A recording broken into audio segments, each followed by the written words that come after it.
రగిలే రాళ్ళని పునాది చేసి ఎదగాలని, తరిమే వాళ్ళని హితులుగా తలచి ముందుకెళ్ళాలని,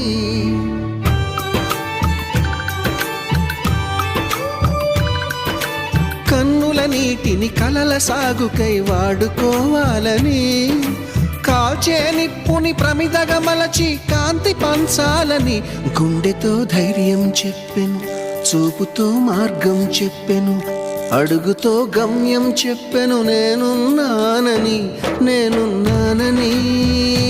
నీకేం కాదని, నిన్నటి రాతని మార్చేస్తానని.